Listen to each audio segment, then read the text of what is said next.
The Lord be with you. The Holy Gospel of our Lord Jesus Christ, according to St. Mark, chapter 3. Glory to you, Lord.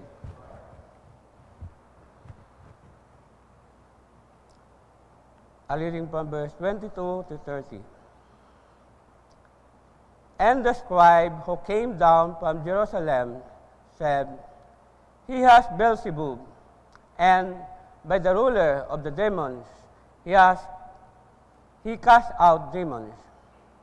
So he called them to himself and said to them in parables, How can Satan cast out Satan? If a kingdom is divided against itself, that kingdom cannot stand.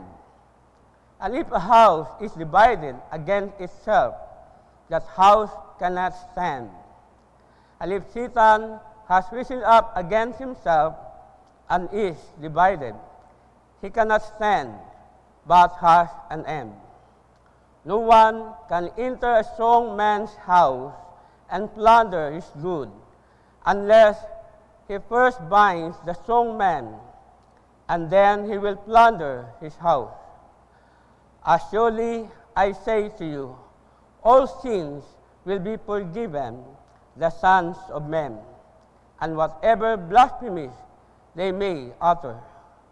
But he who blasphemes against the Holy Spirit never has forgiveness, but is subject to eternal condemnation, because they said, He has an unclean spirit.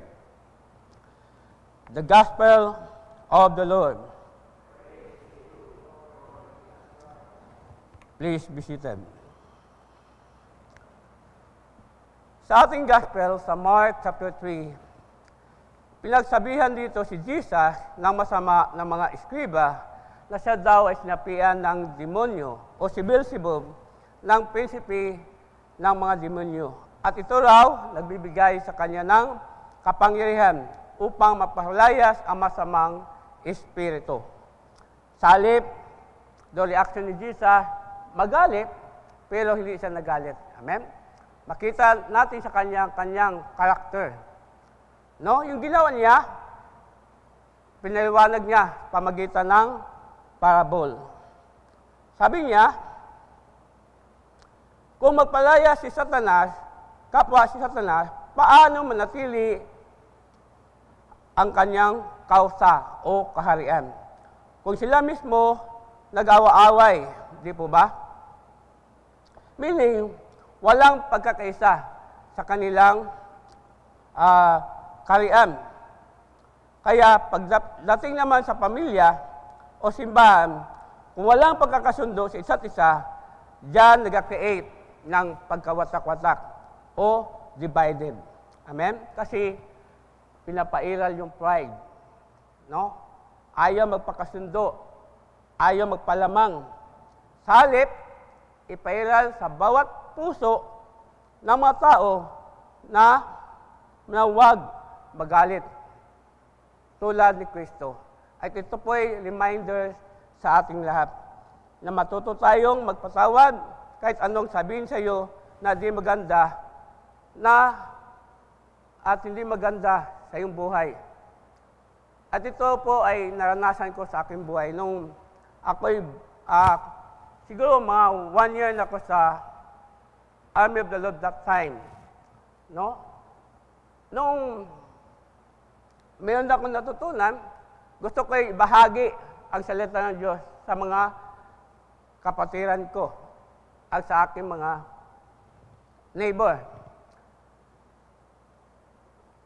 Yung problema, nung malaman nila nag-iba daw ako ng religion, sabi ko, di ako nag-iba ng religion.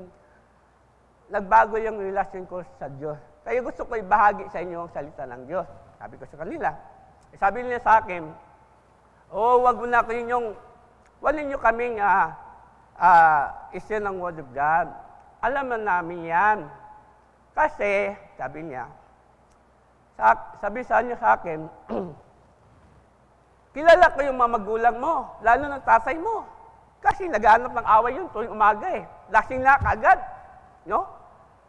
And then, paano namin makita sa buhay nyo kasi yung pamilya nyo ganun? Sabi ko, at isa pa, sabi niya sa akin, yung lula mo, nagsasalita yung mag-isa.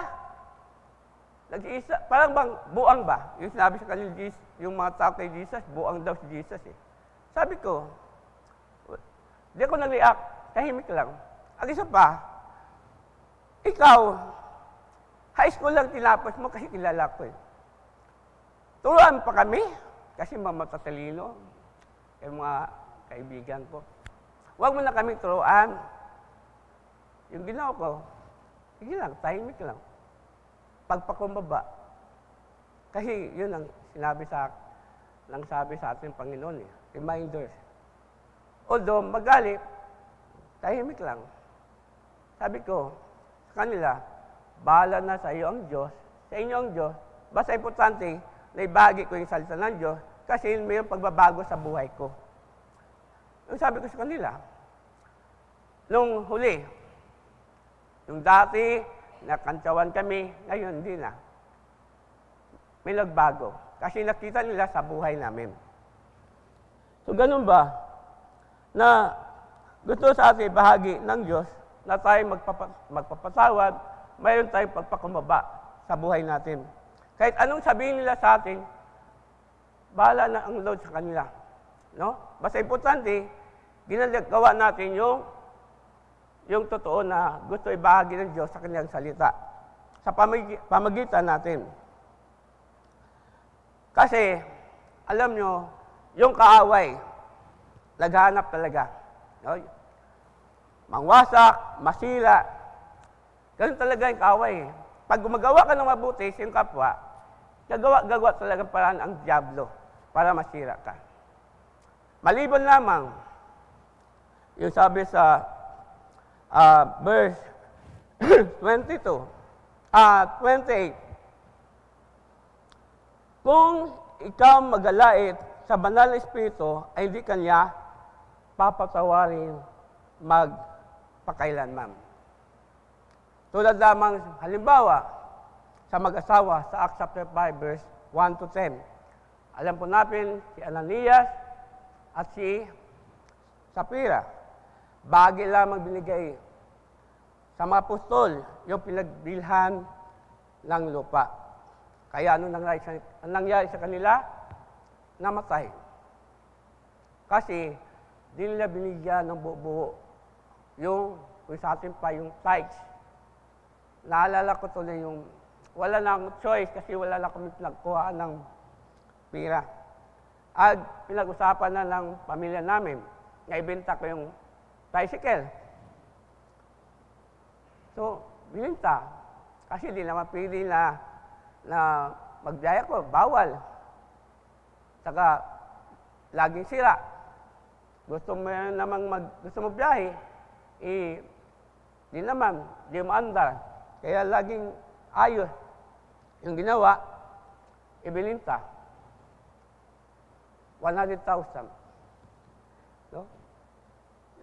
Pagkabili, kinuha ko na kagad. Yung price, binigay ko na. Kasi, pag di mo alam, no, ang salita ng Diyos, di mo talaga ibibigay yun. Kasi, yung demonyo, wag mo nang ibigay yan. No? Sayang yung pira.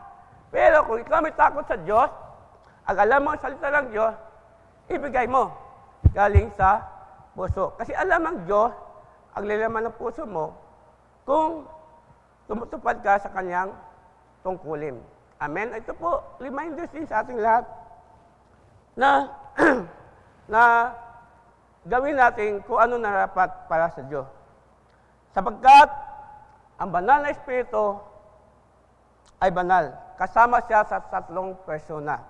Amen? Pero isang Diyos. Pero sa pamagitan ni Jesucristo na anak ng Diyos, siya ay nagkataong tao para sa ating kasalanan. Siya ay namatay para sa atin at siya rin nabuhay para sa atin. Dahil sa kanyang pag-ibig sa atin.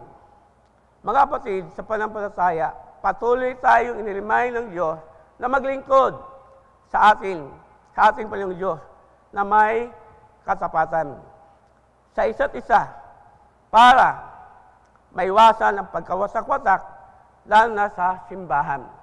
At sa ating pamilya, ipairal natin sa ating mapuso ang pagkakasundo at mayroong pagpakumbaba sa isa't isa para mabigyan natin ng kalwatian, kapurihan ang ating Panginoong Diyos. Amen? Please stand.